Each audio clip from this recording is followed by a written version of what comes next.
बिस्मिल्लाहिर्रहमानिर्रहीम जी। आज BS physics first semester, इसमें हम वेव्स ऑसिलेशन वाला पोर्शन कर रहे हैं और आज हमारा सेकंड चैप्टर है वेव्स का और इसमें हमारा लेक्चर नंबर 1 है।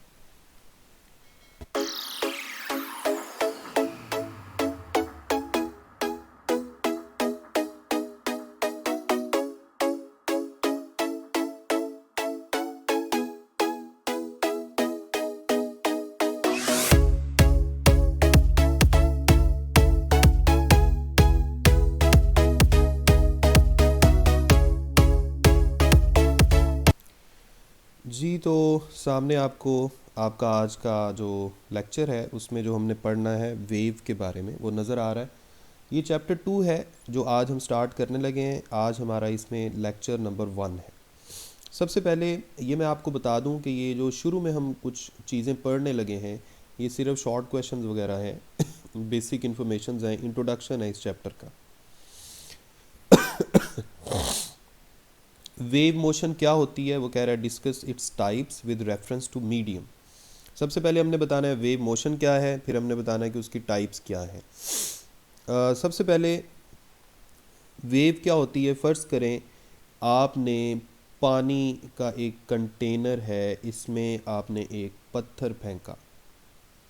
तो जब आप कोई स्टोन यहाँ फेंकते हैं तो आप फील करते हैं कि चारों तरफ पानी के अंदर कुछ पानी की शक्ल एक बन जाती है जो अवे फ्रॉम दिस पॉइंट चलती है और हमें लगता है कि पानी ऐसे मूव कर रहा है। तो होता क्या है कि पानी के जो पार्टिकल्स यहाँ पे थे जहाँ स्टोन गिरा वो अप डाउन वाइब्रेट करते हैं, फिर उसके साथ जो साइडों पे पार्टिकल्स हैं वो भी बारी बारी अप डाउन वाइब्रेट करते हैं इस तरह। तो एक सर्कल की फॉर्म में एक डिस्टरबेंस जो है वो पैदा हो जाती है और वो away from the point of disturbance चलती है। इसी डिस्टरबेंस को बोलते हैं वेव। तो ये डिस्टरबेंस मुख्तलिफ तरह की हो सकती है, लेकिन बहरहाल वेव की बेसिक डेफिनेशन क्या है कि ये एक डिस्टरबेंस है। जैसे यहाँ आपको लिखा हुआ नज़र आ रहा है, the disturbance in the medium that causes the particles of medium to undergo a vibratory motion about their mean position in equal intervals of time alhamdulillah is called wave. The mechanism by which energy and momentum, अच्छा wave motion में energy भी आगे जाती है और जाहिर बात है पार्टिकल जो है वो वाइब्रेट भी कर रहे हैं बारी बारी, तो इसका मतलब है मोमेंटम भी आगे ट्रांसफ़र होता है। तो ये जो मैकेनिज़्म है इसे बोलते हैं वेव मोशन। डिस्टरबेंस को बोलते हैं वेव, और इस डिस्टरबेंस वाला जो मैकेनिज़्म है जिसके थ्रू एनर्जी और मोमेंटम आगे जाते हैं उसे बोलते हैं वेव मोशन। इसकी बहुत सारी एग्जांपल्स हैं, जिनमें से 2 एग्जांपल्स यहाँ पे गिवन है, साउंड वेव्स और लाइट वेव्स। इसके बाद वेव मोशन में कुछ कैरेक्टरिस्टिक्स हैं वो हम देख सकते हैं। सबसे पहला पॉइंट यहाँ पे है, it is a sort of disturbance which travels through medium. यही बात तो हम पहले करके आए हैं। Material medium is essential for the propagation of mechanical waves. असल में वेव्स की कुछ टाइप्स होती हैं मैं आपको पहले से बता दूं। एक मैकेनिकल वेव्स, दूसरी इलेक्ट्रोमैग्नेटिक वेव्स, और तीसरी जो इनकी टाइप है वो है मैटर वेव्स। जो मैकेनिकल वेव्स हैं इनको प्रोपिगेट करने के लिए मीडियम चाहिए होता है, रिक्वायर मीडियम, यानी मीडियम के बगैर ये प्रोपिगेट नहीं कर सकती। इनको मीडियम नहीं चाहिए, इलेक्ट्रोमैग्नेटिक वेव्स को do not require medium.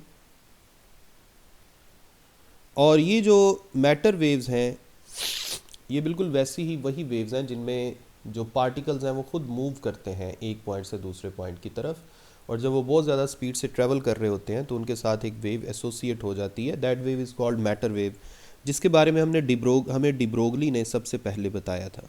H/mv ये उसकी वेवलेंथ का फॉर्मूला था। तो सेकंड पॉइंट भी हो गया। थर्ड पॉइंट में वो कह रहा है the particles of medium execute simple harmonic motion.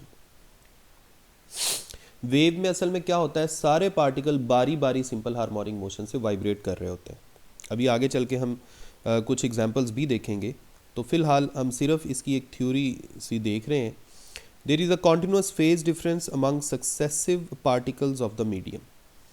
जो सारे पार्टिकल बारी बारी वाइब्रेट कर रहे होते हैं ना, उनके जो वाइब्रेशन का फेज़ है उसमें एक ख़ास फ़र्क होता है, लेकिन वो फ़र्क जो है वो बड़ा रिदमिक और कॉन्टीन्यूस फ़र्क होता है। The velocity of particle during vibration is different at different positions. ये भी बात बिल्कुल सही है, पार्टिकल्स की वेलोसिटी मुख्तलिफ होती है मुख्तलिफ पोजीशंस पे। The velocity of waves motion through particular medium is constant, it depends only on the nature of medium. Velocity जो है वो सिर्फ किस पे डिपेंड करती है, नेचर ऑफ मीडियम पे। ये भी आगे चल के हम डिस्कस करेंगे।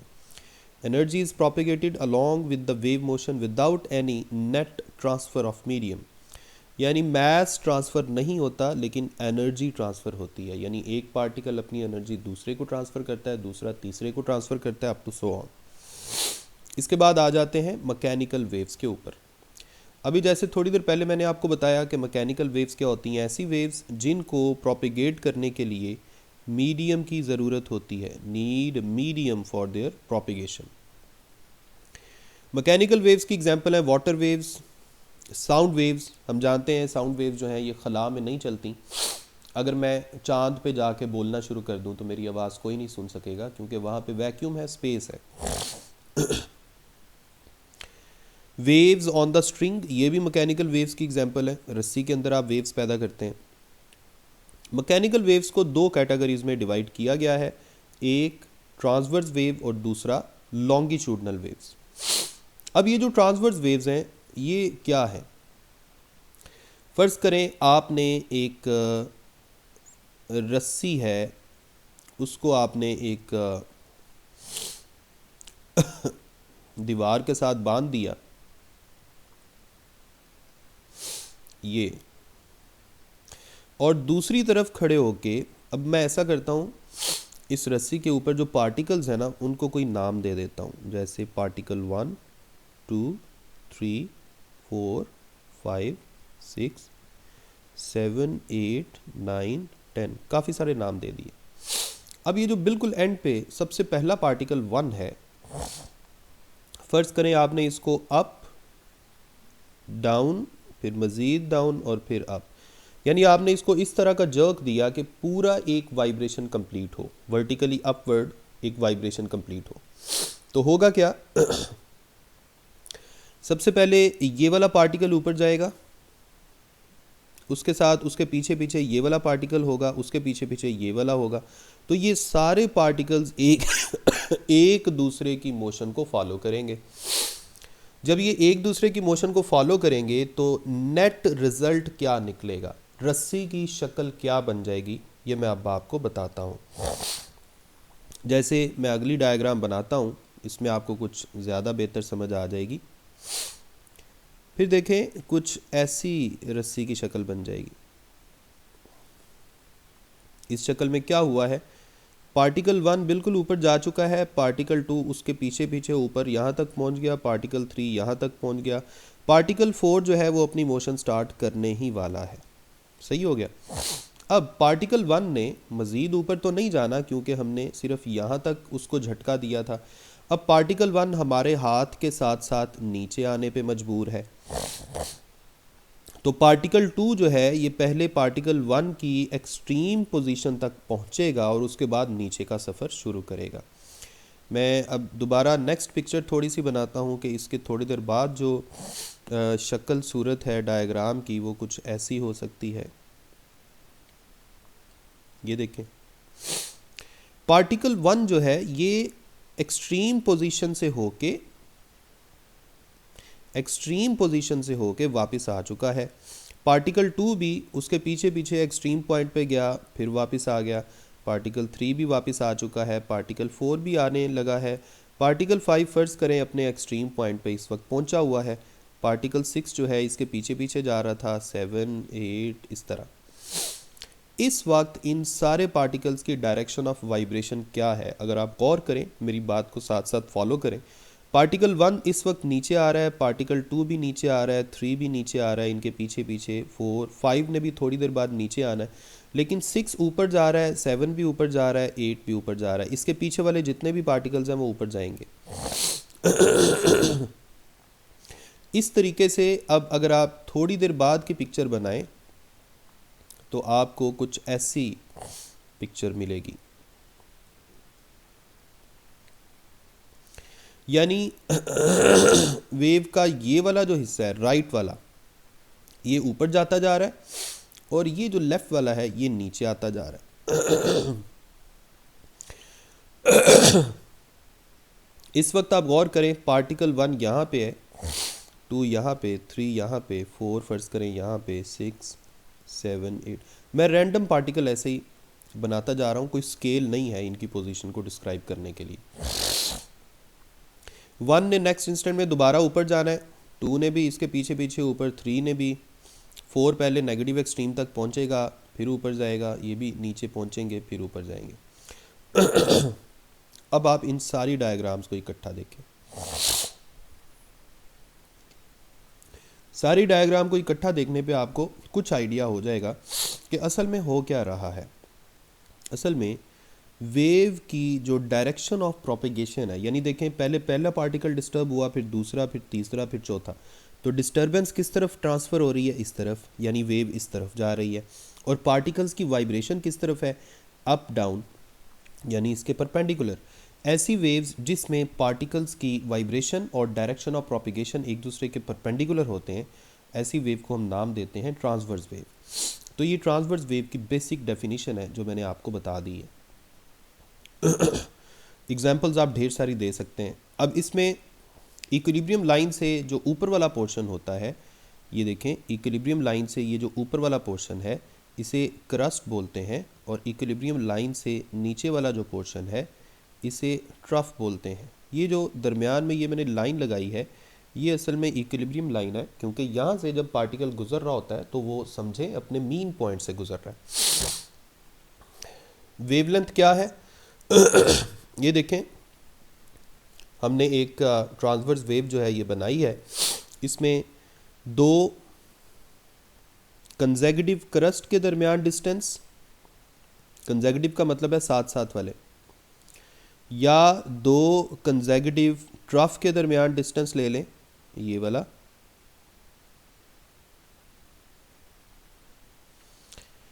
या पूरे एक क्रस्ट और एक ट्रफ को मिला के डिस्टेंस ले लें, यानी चाहे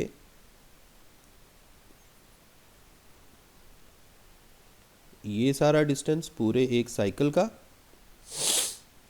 चाहे 2 कंसेक्यूटिव क्रस्ट के दरमियान का फासला ले लें, और चाहे 2 कंसेक्यूटिव ट्रफ के दरमियान का फासला ले लें, ये तीनों डिस्टेंसेस जो हैं ये सेम होते हैं, और इसी सेम डिस्टेंस को नाम दिया जाता है 1 वेवलेंथ, और वेवलेंथ को जाहिर किया जाता है लैम्डा से। अब हम एक छोटा सा फॉर्मूला डेराइव करने लगे हैं, और वो फॉर्मूला है v is equal to F lambda. मतलब क्या हुआ, जो वेव की स्पीड है वो किसके इक्वल है, frequency of wave multiplied by wavelength. सबसे पहले आप मुझे ये बताएं कि टाइम पीरियड और फ्रीक्वेंसी ये क्या है।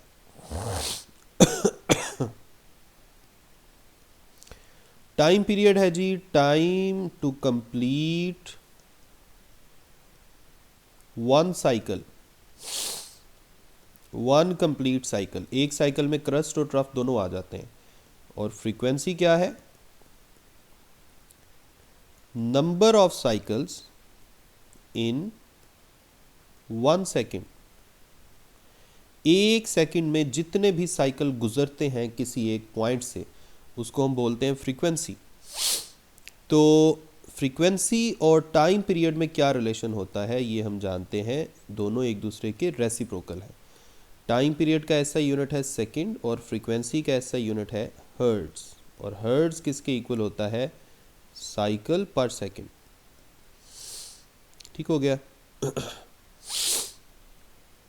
तो फर्ज करें जी अभी जैसे थोड़ी देर पहले हमने देखा कि वेव जब प्रोपेगेट करती है तो फिर क्रस्ट और ट्रफ आगे की तरफ चलते हैं, यानी सोर्स ऑफ डिस्टरबेंस से अवे चलते हैं। तो अगर मैं आपसे ये कहूँ कि ये वाला क्रस्ट चलते चलते अगले क्रस्ट की जगह पे आ गया तो कितने टाइम में आएगा? जाहिर बात है ये एक टाइम पीरियड में आएगा, क्योंकि हम जानते हैं एक टाइम पीरियड में पूरा एक साइकिल कंप्लीट हो जाता है। यानी ये क्रस्ट चल के इसकी जगह आ जाएगा और इसकी जगह पीछे से नया क्रस्ट ले लेगा। तो इसका मतलब है इस क्रस्ट ने कितना फासला कवर किया? इतना, यानी 1 वेवलेंथ वाला फासला कवर किया। और टाइम कितना लगा? पूरा एक वाइब्रेशन वाला टाइम या पूरे एक साइकिल वाला टाइम। और एक साइकिल वाले टाइम को हम क्या बोलते हैं? Time period. इस तरह से हम स्पीड का जो बेसिक फार्मूला है डिस्टेंस ओवर टाइम, इसको अगर यूज़ करें तो हमारे पास ये बन जाता है लैम्डा। लैम्डा डिस्टेंस कवर किया और टाइम कितना लगा? टाइम पीरियड के इक्वल। हम ये भी जानते हैं 1 over time period is equal to frequency, तो आपने उसकी जगह फ्रीक्वेंसी लिख दिया। उसके बाद नेक्स्ट है जी लॉन्गिट्यूडनल वेव्स। लॉन्गिट्यूडनल वेव्स जो हैं ये ऐसी वेव्स हैं जिनमें फ़र्ज़ करें ये एक स्प्रिंग है, एक बड़ा लूज सा स्प्रिंग है और ये काफ़ी लंबी इसकी लेंथ है। इसको आपने किसी हॉरिजॉन्टल प्लेन के ऊपर रखा हुआ है। आप अगर इसको दूसरे किनारे से इस डायरेक्शन में यानी स्प्रिंग के अलोंग ही जर्क्स देना शुरू कर दें तो होगा क्या? स्प्रिंग के सारे पार्टिकल्स जो हैं बारी बारी राइट लेफ़्ट ये बारी बारी राइट लेफ़्ट वाइब्रेट करेंगे और ये वाइब्रेशन जो है ये आगे की तरफ ट्रांसफ़र होगी, यानी इस तरफ। अब इसमें वाइब्रेशन और direction of propagation of wave ये दोनों सेम लाइन में है, इसलिए इसे बोलते हैं लॉन्गिट्यूडनल वेव्स। इसको कंप्रेशनल वेव भी कहते हैं।